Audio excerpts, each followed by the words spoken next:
Oh, okay. I gotta go on my computer. Or no, for sure. I mean, I know there's probably a lot of preamble. Hey, everyone, and welcome to Thriving in the Case of Cancer. In the Face of Cancer Month, today we're doing an impromptu live. I'm joined by dear friend and colleague, Dr. Matt Lederman, who's been helping me as a friend through my cancer journey. He's been on the show many times before. You've loved all of his appearances.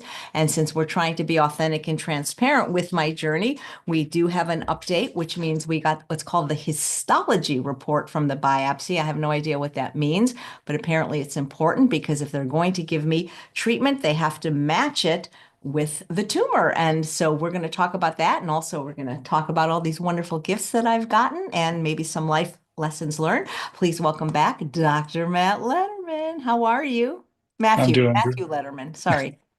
I'm doing great. Thanks for having me. Of course. Well, I just want to say I'm so proud of you. We talked about it before, so it's not a secret. You are now taking improv. I will do anything to make more people take improv in the world because I think we need a lot more laughter, and I can't think of anything funner or that makes people laugh more than improv comedy. Yes, I am so thankful that you pushed me to do it because I was terrified and I'd always thought about it, but it was because of you that I jumped in. And the other night I got off when you and I did that.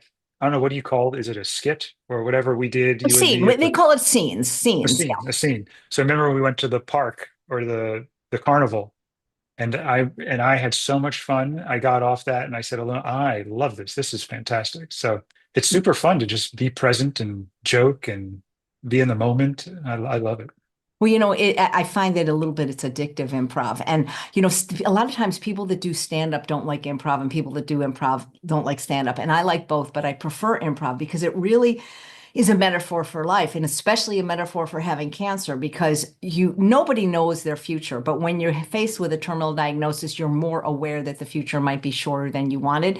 And improv is in a way like mindfulness because you have to be in the moment. In order to do good improv, it's not like scene acting where you know what your next line is. You have to really be listening and relating to the person and be in the moment. And you might have this idea like, hey, they said we're at a carnival, so I want to be eating cotton candy. But if your partner just hands you two snow cones, guess what? You got to let it go. And I just feel like improv is just a training ground for life. Yes, I couldn't agree with you more. Mark does it too. And I remember talking to Mark and saying, this is fantastic. It's nothing about being funny. That's sort of a pleasant side effect. And it's just about being present in the moment, getting out of your head, just being able to go with it. And then when fall miserably on your butt and you can't get something out and to be okay with that. And it's it's so fun to be with a group of people that are so encouraging and supportive. I mean, it meets so many needs and it has nothing to do with trying to be funny. I No, was so excited by that. no, the comedy comes from the truth, and that's the thing. Yeah. And it's not about trying to be funny. I think when you try to be funny in improv, you actually end up being less funny. And we have such a great teacher, so we're very lucky that. And I love that you're starting with the best, Patrick Bristow. So if you want information on the classes, they're full right now, but contact me and we'll see if we can get you in. And I mean, my God, he doesn't charge enough. $20 a class. Come on, like in LA, they're $50 a class.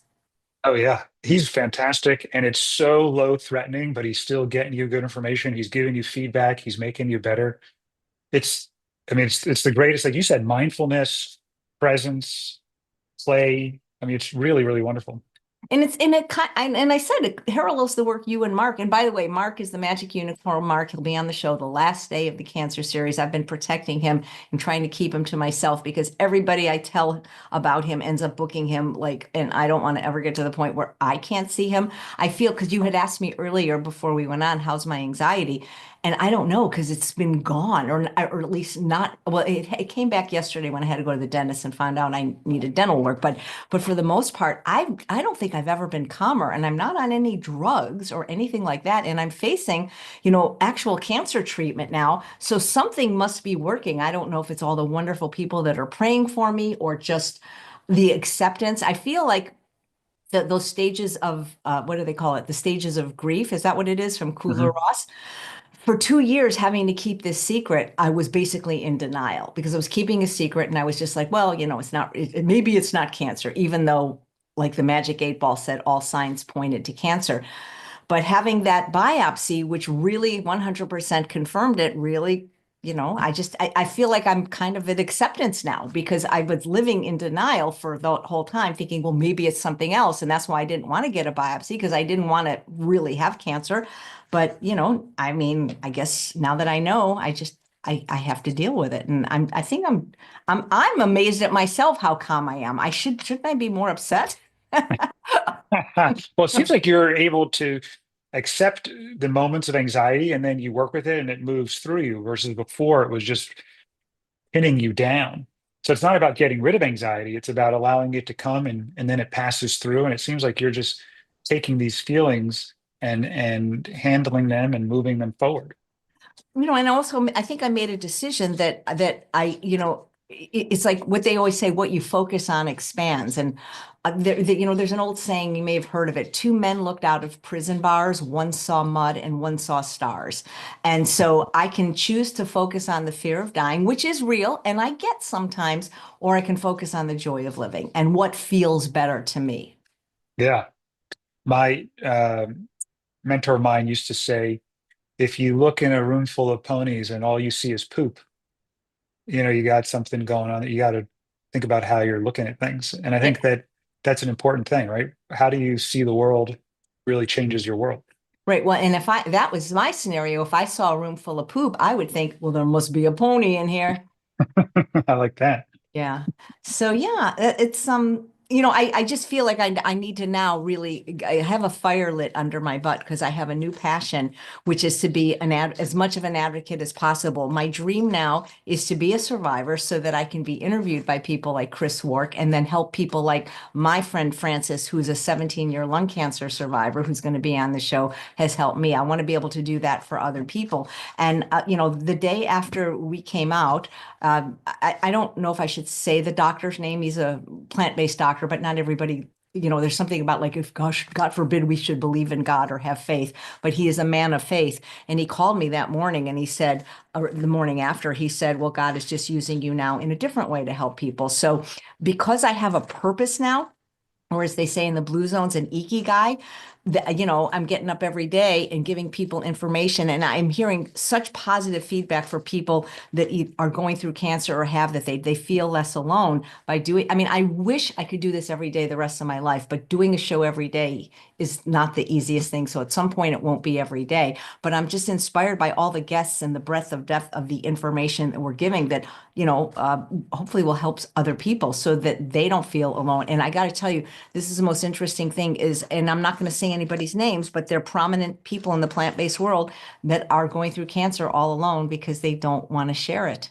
I mean, and Yeah. that's their right, but but I just know for me coming out has, I'm coming. It's been great because if I felt like just like I said, the weight was lifted off my chest. I mean, I still feel like that, what's that cartoon, Roadrunner? You know how like they always have an anvil that's going to drop? I kind of Right. still, I mean, cancer's still there. I'm not in denial, but I still have to live my life. And for me, I also decided because oncologists can be very pushy that I kept saying, look, the quality of my life is more important to me than the length. And they need to respect that. And that doesn't mean I'm not going to do anything. And I actually am. We're going to talk about what I might do. It has not been decided yet. But if you would have asked me post or pre-diagnosis or even 2 years ago, would I ever do any treatment? I'm like, you got to be kidding me. I'm not going to put any drugs or toxins in my body. But, wait till you have cancer till you say that you're never going to do something, never say never. Yeah, that's like when before we had kids, I was pretty clear I wasn't going to let them watch TV and use devices. And then about 20 minutes into having a child, I'm like, I need help. I need help. So it's easy to say things when you're not in the shoes. And I think with cancer, there's so many different treatments, and it's hard to know what to do. And everybody has an opinion about what to do. And there's so many different options that you're not going to be able to make everybody happy or agree with what everybody did. You got to, and that's what I spend most of my time doing with you, AJ, is really trying to help you get to clarity and inner peace around whatever decisions you're making. It has nothing to do with what I want or what I think you should do. It's about giving you some information and helping you make the decision that works best for you. Right. And, we never know if it's going to be the best decision because, like you say, there's so many different kinds of cancer, and even two people with the same cancer aren't necessarily going to respond identically to treatment. It's funny because somebody on Instagram says, "You got cancer?" Yeah, Instagram people, go to YouTube because the whole journey has been there all along. That's the best place to find me, and we're no longer, unfortunately, streaming on Facebook, so YouTube is the place to be. So, but before we get into the nuts and bolts of what about the histology report, what it showed, because you know all those letters. I've really kind of intentionally not so much educated myself about this because I don't want to necessarily be a cancer expert. I want to be, if anything, I want to be an expert in hope and giving people hope that they can find some solutions to their problems and some peace even in the face of cancer. But I feel like the love and support I've received has made a huge difference because just, when people are kind, it's like there's nothing like it. When people have, not that people were like mean before, but so many people have been so kind. And, we had to hire like a whole team now just to answer the emails that came into the help desk. I'm hoping that one day I'll be able to answer the several hundred, and we're at about 700 now that I have left of all the emails I've received and texts. So I do want to take a moment just to acknowledge some of these people that have sent in these gifts with these wonderful gifts. So if you want to be on the show, send a gift. No, I'm kidding.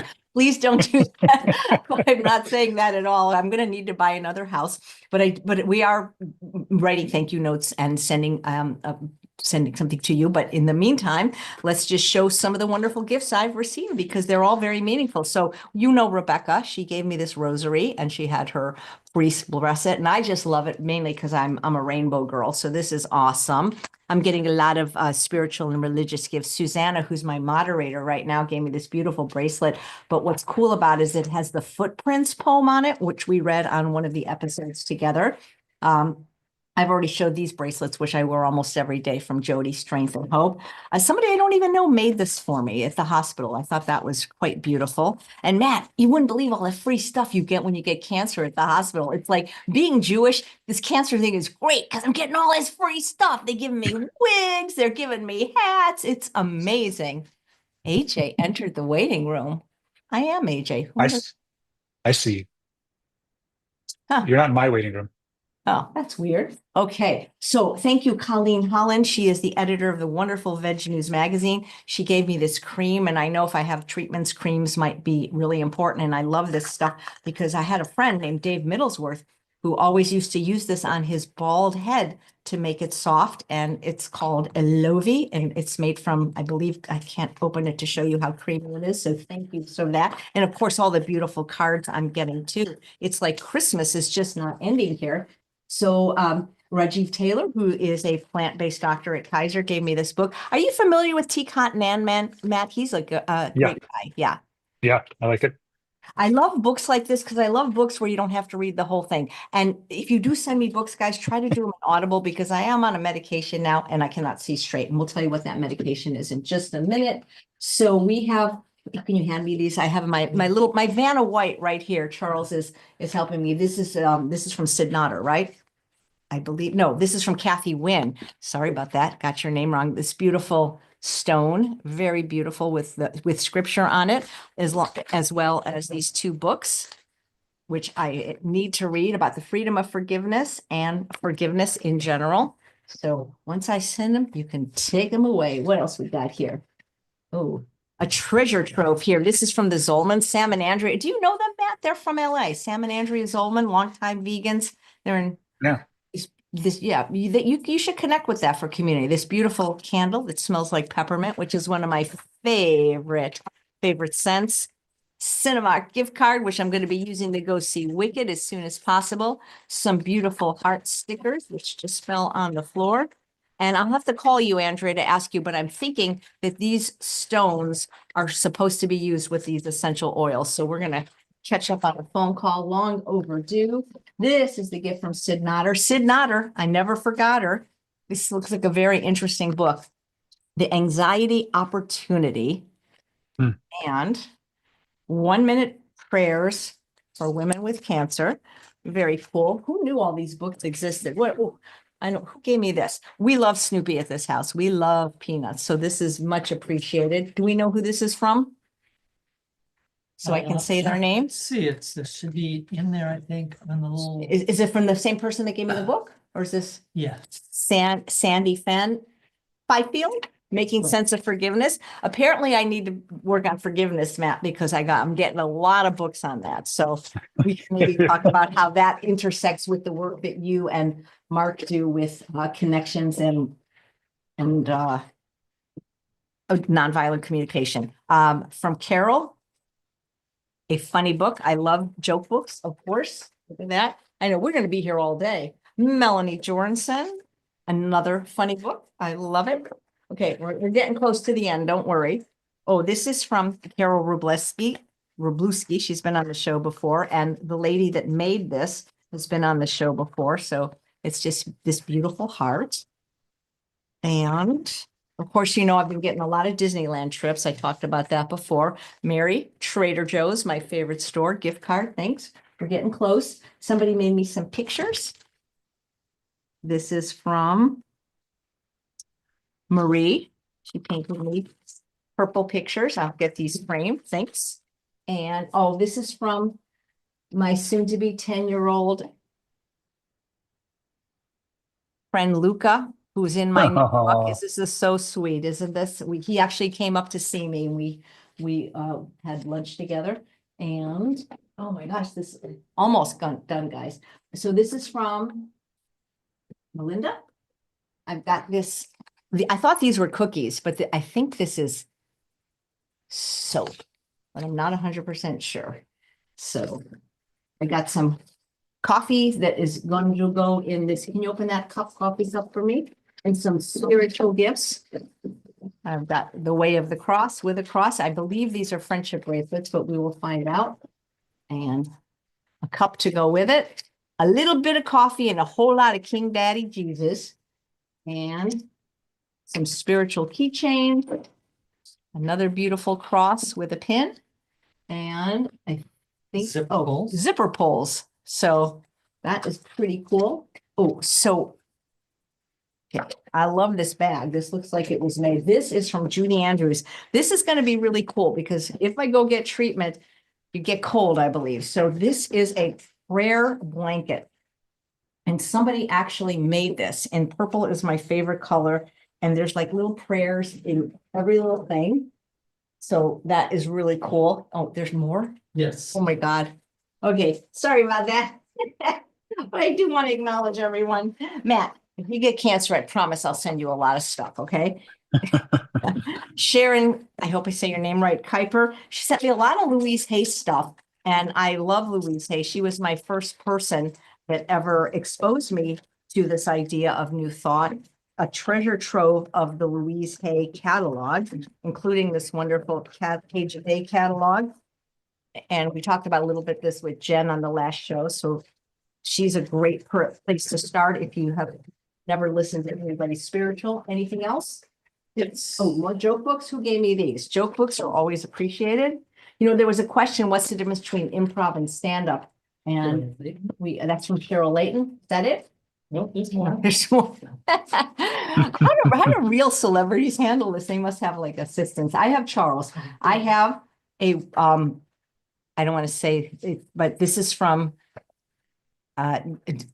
Mary and Harry Matosian. They've been on the show, a generous, I'm just going to call these Disney bucks. How's that? Oh, I got from Susanna, a beautiful cross that I wore. I know I wore it this week. And I got from Esther Loveridge, this is a starfish based on the fact that I said I was one of McDougal starfish. Oh, here, this is from Nancy. Oh, this book is so heavy. It's a beautiful National Geographic book about animals, Nancy Webb's, with a pair of socks. Is that it? No, there's more. There's the things from Leslie and Okay, Gerald. okay, but I think that was more of a Christmas present. Oh, Okay, Yes, so all right. that's it. Except Matt, speaking of socks, I have to show you the socks I'm wearing. Okay, everybody, take a look at these. They're cancer. Isn't that funny? Lift them up a little higher. Lift them up a little Okay, higher. hold on, guys. Can you see these socks, what they say? I'll try to move it over. I look so small. It says, "Dear Cancer, you picked the wrong bitch." So All right. Couple more. Oh my God, more presents. So there we are, Tim and making Kaufman. cancer fun again. Tim and Heather Kaufman, Winks from Heaven. This was from. And this is from Liz. And she wanted me to know that people have healed from cancer. So thank you for all the gifts. And there's been Audible books that have came to me too. And from Melissa, for example, and from Dr. Simran Malhotra. Okay, that's it. No more gifts. Thank you guys so very much. All right. So where were we? How are Cancer. you doing? How are you? I'm doing okay. I mean, I really am, because I feel like attitude is everything in life. I really do. I feel like if you can manage your mind, you can manage anything. And I remember seeing once at a church. Are you familiar with? I don't know if I'll have his last name pronounced correctly. Vukovic, Nick. He's a gentleman, very handsome gentleman that was born without arms and legs, and he's a Oh, motivation. I think I've seen some videos Well, of him. he's a motivational speaker, and of course, you can find his videos on YouTube. But in seeing him in person, I was so inspired. And I feel fine. I absolutely feel fine. So I have this thing, and it could be something, and I can't just sit there and worry about it and obsess about it every day, or I'm not going to enjoy my life. So I think about there are other people that have it much harder. Look at the people in the fire right now. I have a house. I think about that. Like I know somebody that very close to me, her sister lost her house and her car. So to me, like that's a true tragedy, Yeah, and how you how you respond in the face of adversity. And it's less about comparing one person's tragedy to another, and it's more about how you want to show up. And I just love your energy and how you're showing up because you're not in denial. I think you said that earlier. You're not in denial, but you're choosing to live versus to just focus on the fear around the cancer. Yeah. Well, because that's no way to live, And It's and not living. not at all. And I see as I'm in these groups, and it's funny because there was this person that said to me, "You shouldn't be in cancer support groups because then you're just around dying people." And I completely disagree because if they're in the group, they're not dying. Because if they were dead, they wouldn't show up, right? You know, Right. that's how a lot of people that show up to the groups are survivors, and they do that, like to hold space for those of us that are not quite there yet. And so I feel like it's important to be in those groups because, especially, now that I have people to talk to just about that, like I don't want my friends to be friends like, always talking about me and my cat. Like, I mean, if they want to know, I'll tell them, but it's nice to have a place. It's kind of like AA in a way. You have a place to talk about a specific problem for a specific time with people that understand that specific problem. And, if I didn't go to these groups, I wouldn't realize that there are many roads to healing. And many people have had things that I always say I didn't want, but they're living and they're living well. You know what I mean? Like it's so Exactly. easy to say that chemo is terrible and radiation is terrible and no one should get it. Yet I'm meeting people in person and in these groups that have had these treatments and are living a long time. So can we just say, I mean, maybe they're not as good as we would like treatment for cancer to be, but they seem to be working for some people some of the time. Yeah, and it's hard to know if the treatment fixed the cancer or what the natural progression of the or the trajectory of the cancer was going to be. And everybody's cancer is different, and the rate at which it's growing, and if it's going to spread, and how it's spreading, and where it's all of that is different, and you just don't know. So you got to make the decision that works for you, and then at that point, hope for the best. Yeah. And, it's just because something doesn't work at this moment doesn't mean that something else might not work later. What I see in these groups are people that don't give up, you know? And that doesn't mean Right. they don't have their moments. Because, like, I remember, everything in group is confidential, but one of the participants was, they get to a place that I was at for many years of just hopelessness, and that doesn't feel good to be in that place. Not only does it not feel good, it affects it negatively impacts your immune system and all sorts of other factors in your body, from your mental health to your blood sugars to your inflammatory responses. So being in a state of hopelessness or paralyzed by fear, it's essential that we work together to transform that. Yeah. So I'm less afraid of treatment, I feel like I have my big girl panties on. The fact that I get through a biopsy, and I got through a pneumothorax, and it's like, I feel like I can. You have, if you're going to get treatment, I think your head has to be in the right space, because if you go in hating it, not wanting it, thinking it's not going to work, I don't think there's a point. So if I do get it, and we'll talk about what's been offered, I'm going to have the belief that it is going Yeah. to, you know, How and do you so. feel? How do you feel, AJ, when you think about the fact that you were really scared to get the biopsy and then you did it and you came out on the other side and like how does that feel like just to go and do something like that? The same way it felt for you to go to improv and not die after doing your first scene. I mean, no, it feels like a victory. And things, I think things get easier. Like I said, there's something about kindness that has really carrying me through this. And it wasn't just the experience of the biopsy was overshadowed by the fact that the chaplain showed up and stayed with me the whole day. You know what I mean? Mm. The fact, like having cancer has really renewed my faith in the human spirit of how people, because I've been kind of a little bit of a curmudgeon and no, everybody's this and everybody's that. What I'm seeing now is the goodness in people and how kind they are. And it's just a much better place to live your life from. And the fact that a total stranger could devote his whole day to me, like for free, it's like that there's just so much goodness in the world. And so I feel like, um, especially in the cancer space, whether you agree with the treatment or not, they're pretty nice. I would say, when you go to the infusion center, they're very kind. And I think it's something that's going to help me a lot. And yeah, I'm more scared about having to get this tooth fixed than I am about having cancer treatment, to be honest. And that is the God honest truth, because the number one fear I have isn't cancer. It's always been the dentist, and he knows that. And so, yeah, I've Yeah. I've just accepted kind of like that I might die, and I mean, I don't want to necessarily, but I am, and it just makes it easier to live if you just accept that this is a possibility. And just, I think this is where faith comes in. And I've never not had faith, and I've never not believed in God, but I've never had it to the degree that I have it. And yesterday, it's funny because I was known in the groups as like the crybaby, like every week, like, and then now, like, they're seeing a difference in me, and they're like, who is this person?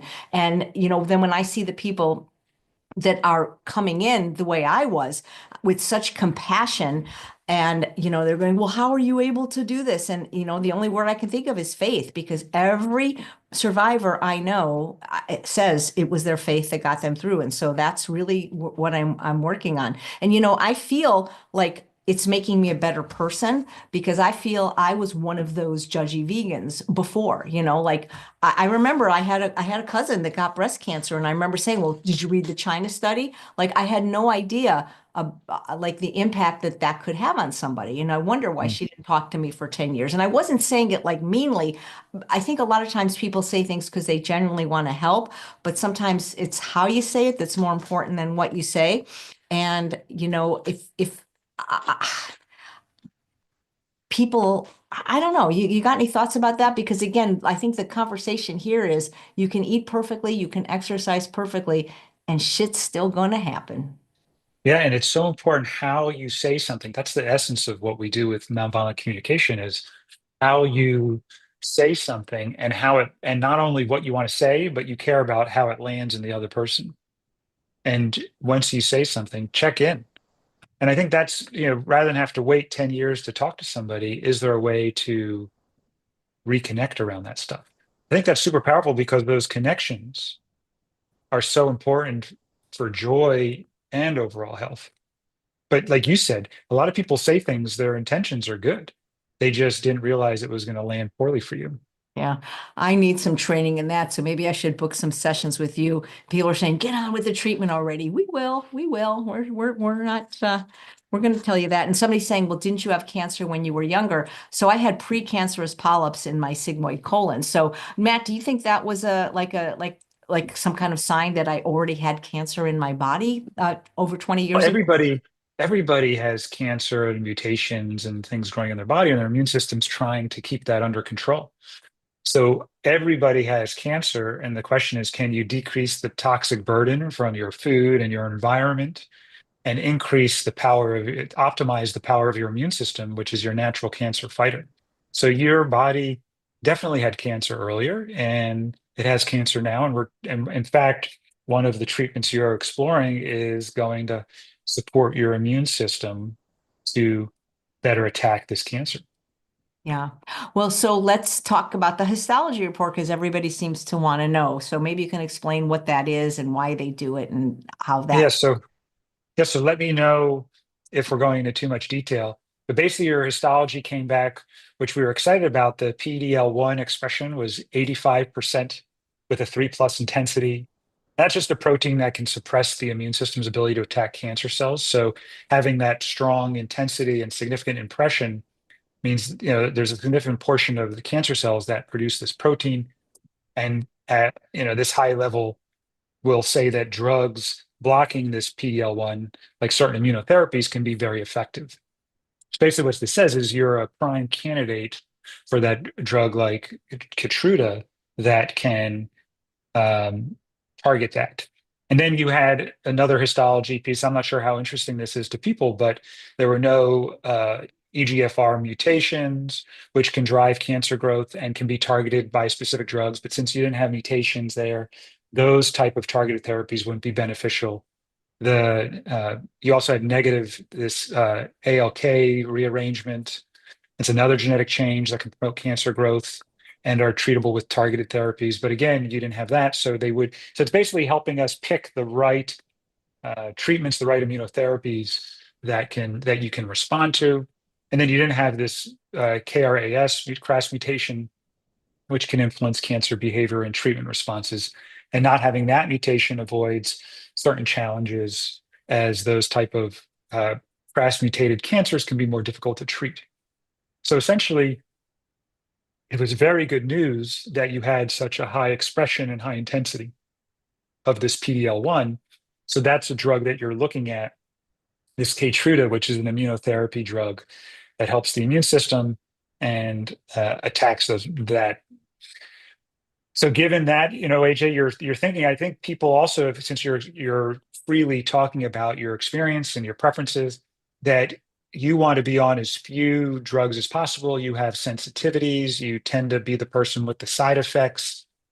And we're really working hard to try and find out the benefits and avoid harms. And the data right now makes it very difficult.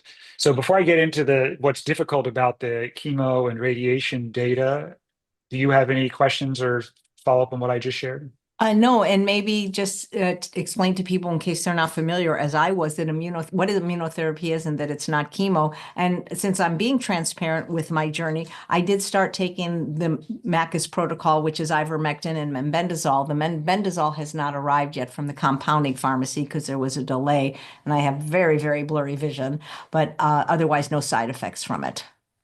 Yeah, so you're working with Dr. Makis. That was something that after talking to him, that was of interest. It seemed like a low risk, and there's anti-cancer properties of these drugs that may or may not work. They're not going to study these drugs, unfortunately, because they're not going to make a lot of money, from selling these drugs. So it's challenging to get good data, but there is some data that they're using, that Dr. Makis is using, to recommend these. So that's something that you decided was something that you wanted to pursue and try, and you're slowly titrating that up with your doctor's supervision there. Absolutely, because it seemed like the medication would not have risk, that a lot of people in the studies that he showed, where people even with stage 4 lung cancer were able to shrink tumors with these two drugs. He preferred fenbendazole, but the prescribing doctor, who we are not going to name because he might want privacy with that, preferred mebendazole, and the risk seemed very low. And Dr. Makis wasn't telling me to do this instead of any kind of traditional treatment, that like you say, each would make one more powerful. And this book should get to you tomorrow, that was recommended by the professor of Dr. Doug Lisle, where he used a poly approach to his own cancer with glioblastoma, where he was supposed to only be alive for a few months, and it's been 30 years now. So, Which is pretty amazing. yeah. So that's what you're trying to do, is just bring in stuff that is potentially beneficial, decrease risks of side effects and harms. And immunotherapy helps the immune system recognize and attack cancer cells by blocking, for example, this PD-L1 pathway. But the fact that your cancer cells, a lot of them show this, means that this therapy will help your immune system specifically target the cancer by taking advantage of these markers. Does that make sense? Yeah. And one of the viewers on Instagram is saying, was this a blood test or a tissue biopsy? This was done from a tissue biopsy. I did have the blood test a year previously. Yeah. And immunotherapy, even Dr. Goldhammer, who's not a fan of chemotherapy, feels like it's a good choice, a safer choice, a better choice, and that it supports your immune system rather than just, completely destructs your immune system. So, and I know, and your immune system is you're likely going to perform better, not only because you have this expression in your histology that's beneficial, but you also have through your diet and lifestyle an optimized immune system. We were talking with Dr. William Lee about the benefits of the certain microbiome and taking that into account, and the things that you can do to optimize your microbiome for a better Keytruda response. So there's all these things that you have going for you that make me believe that you're going to be a strong responder to a drug like Keytruda. right. And even though they generally don't give immunotherapy by itself. And I had to kind of, I don't want to say fight with my doctor, because I didn't fight with her. I just said, look, because they want to do it with chemo. And I said, I don't want chemo. And I said, since you guys have been wanting me to get treatment for 2 years, isn't it better that I do something than nothing? And so it sounds like they're willing to do it. It's 3 months, every 3 weeks, 4 treatments, and then another PET scan to see. And my feeling is doing this isn't going to make the cancer worse. It may not make it better, but it's not going to make it worse, and maybe it will help. So if we don't do it, we won't know, right? Yeah, and that's the bottom line. You don't do it, you don't know. And I think that the problem with the studies with chemotherapy is that chemotherapy, these treatments make a lot of money. I think that gets in the way. So people want to keep using them. That's sort of quote unquote the standard of care. And then when they get a new drug like Keytruda, a lot of times they add it to the chemotherapy, but it's very hard to find a study that looks at Keytruda alone, and then is there a benefit of adding chemotherapy on top of that? So when doctors say that drug like immunotherapy works better with chemotherapy, the reason they're saying that is they'll say things like combination therapy is more effective, but it's more effective than chemo alone. There's active studies, but if any of the viewers can find them, I have not found them. I see, I think, 2 active studies where they're looking at a drug like Keytruda alone versus adding chemotherapy and radiation, or I think it's just chemotherapy to the Keytruda. But right now, unless someone can show us a study that shows that adding chemotherapy and radiation makes you live significantly longer than doing the Keytruda by itself, they don't have a strong leg to stand on. Now they can say that's their expert opinion, and then you can decide if you want to go with that. But in the absence of that, the same thing with radiation. People believe that radiation will help the immunotherapy be more effective. It sensitizes the cells. That's the theory and some preclinical type of data. But again, I haven't seen data that looks at treating someone with Keytruda versus another arm treating someone with Keytruda plus radiation, and then seeing that adding the radiation to the Keytruda makes people live significantly longer.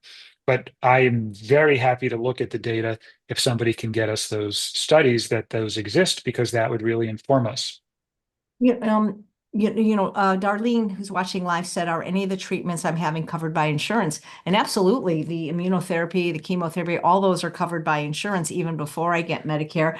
No, the drugs that I'm using off label are not, but they're very, very inexpensive. It's something like, $80. So I'm not worried about that. One of the things I forgot to, sorry. One of the things I forgot to say when you asked me how I was doing, and I was answering that in terms of more my anxiety, because it's so manageable now that I feel like I'm doing great, is I feel like treating my cancer in some type of conventional type way is actually treating my anxiety. That's how I feel. And so for me, that's worth it, because not doing anything for 2 years and watching this thing grow, obviously I could have just walked away. Like, I wish I had the personality, like Dr. McDougall said, just stop going to doctors and whatever happens, happens. But once the toothpaste got out of the tube, I wanted to know. And so having to have these regular PET scans and CAT scans, watching it grow, watching it metastasize, clearly for my psychology, doing nothing was not working. Yeah, and in defense of McDougall, the reason that he says that or he said that was because if you have the kind of cancer that's going to spread everywhere and it's very aggressive, the chemo and radiation and surgery haven't been shown to really impact significantly overall mortality. But drugs like these immunotherapies, also the drug Avastin, we were talking with Dr. Lee about doing Keytruda plus Avastin, because there could be a synergy there. They have less toxic side effects and they can be synergistic. And it seems like even mechanistically, it would make a lot of sense to use those. So again, we're getting you all of the information. We're talking to people that are a lot smarter than me, helping us make these decisions. And then we digest that information and then you pick and you decide what you're comfortable with. And that's the bottom line. That's what you got to do. The hardest part, I think, about being a cancer patient is the way they scare you about having to do things right now.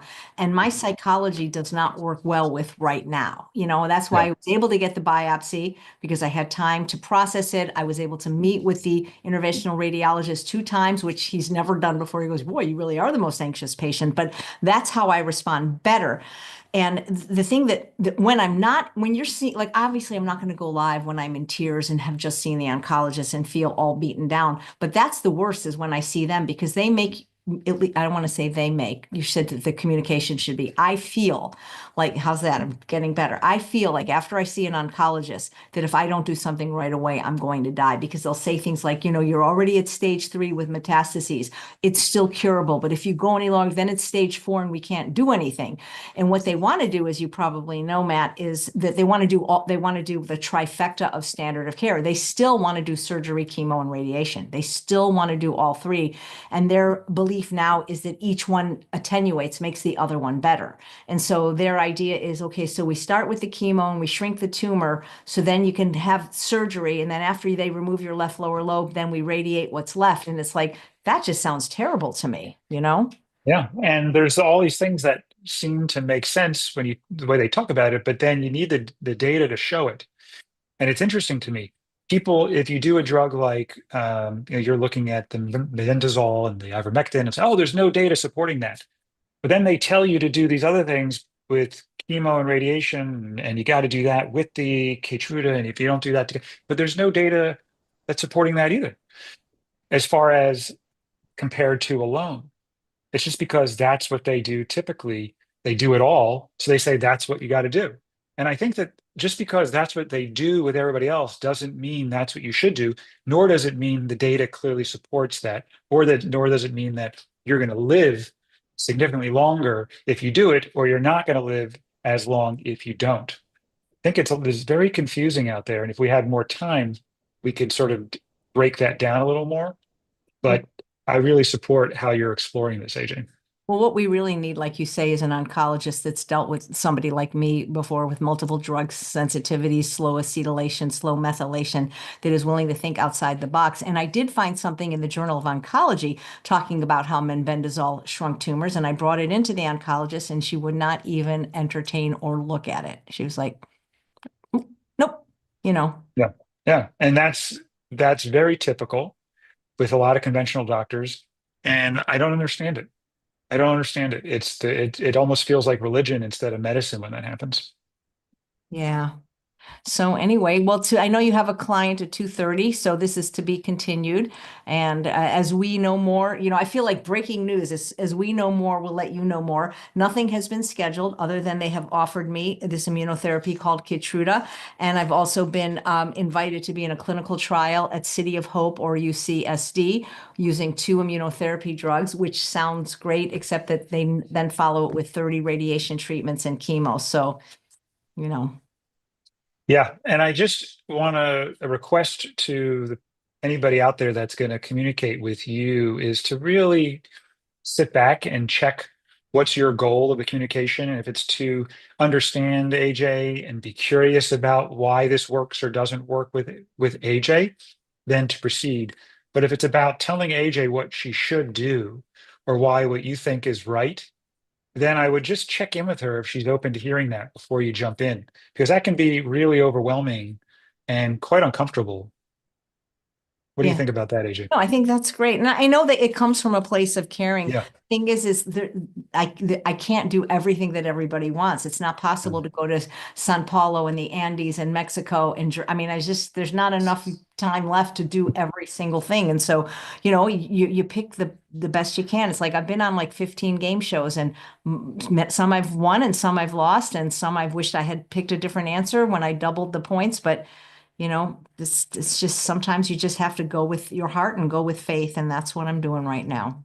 Yeah, I love that. And as a physician, one of the more challenging things is when I have an idea of what I think somebody should do, to really put that to the side and stay connected to my curiosity and care for what the other person wants and what works best for them, regardless of what I think. As long as that's our focus and care, and we lead with empathy and care, I think you can't go wrong. I agree. Here's my new motto. Everywhere you go, leave a glitter trail of kindness behind you. I love that. I'll get you one. Well, thank you so much for your support as a friend and also because you're also a doctor, so you can actually tell me what this stuff means. So it's like a double whammy. Happy to be there for you, AJ. All right, thank you so much. And if you guys want to do improv with me and Matt, get on the list because Come on, let's do it. yeah, it's the It's best. it is so fun. It is so fun. Thank you, AJ. There's nothing funner. The only thing funner might be going to Disneyland, which you and I are doing in a few weeks. So Exactly. yeah, the only thing funner would be doing improv at Disneyland. And you In know what? Disney. While we're waiting in line, that'll give us something to do. There we go. I like it. I Yeah, like it. Now you're thinking. that's perfect. All right, take care, everybody. Come back tomorrow at 9 a.m. Pacific time for breast cancer surgeon Dr. Christy Funk. Stay kind. Bye, everybody. Bye.